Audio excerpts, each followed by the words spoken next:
basically as a culture, we have integrated everything except for the psychedelics. Yeah. And that's where we're at right now, is the mainstreaming of psychedelics and psychedelic medicine, psychedelic experiences, and also psychedelic drug policy reform.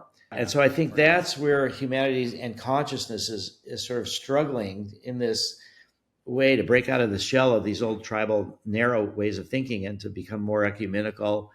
And that is the hope for psychedelics. That's the hope that 51 years ago got me to focus my life on psychedelics, that the political implications of feeling that we're all interconnected means we're not going to trash the environment so much. We're not going to realize, or we're not going to think mistakenly that we're separate from the environment. We're going to realize how interconnected we all are.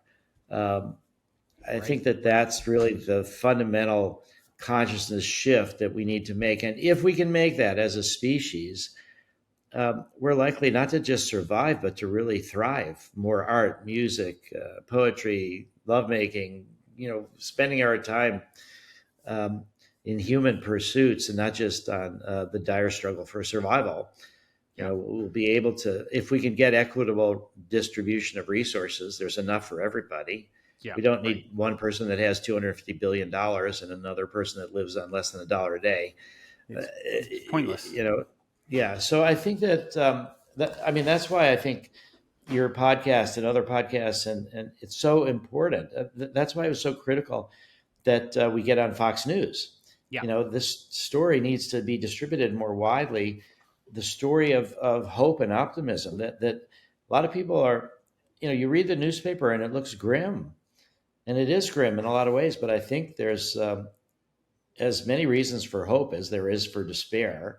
Yeah. The fact that your father could move out of a dark space, I think humanity as a whole can. And now we've got death dealing Putin and, Che and all, Xi, from China, and just incredible repressive systems that the technology of repression is getting so good.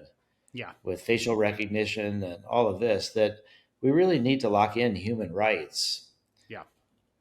Before 100%. It's too late. It's interesting though, as you talk about, realizing sort of the oneness, people are realizing like, hey, we're one family, and that's really what plant medicines and psychedelics, I think one of the fundamental threads that crosses from all of them in my experience that I've taken and tried over the years has that common thread. It really helps to sink in. We are all connected. It is one consciousness. We are one family.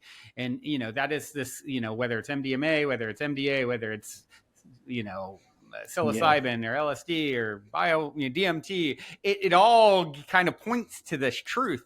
So I think it's interesting and none too late that the stranglehold on psychedelics is loosening as it is imperative that we realize the oneness of mankind and all life on Earth.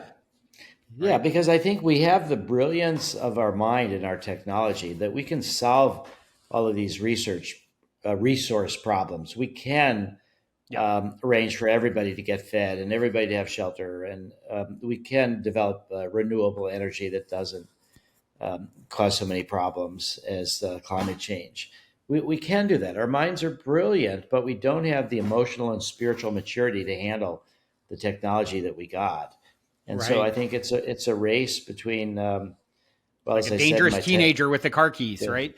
Yeah, it's a race between consciousness and catastrophe.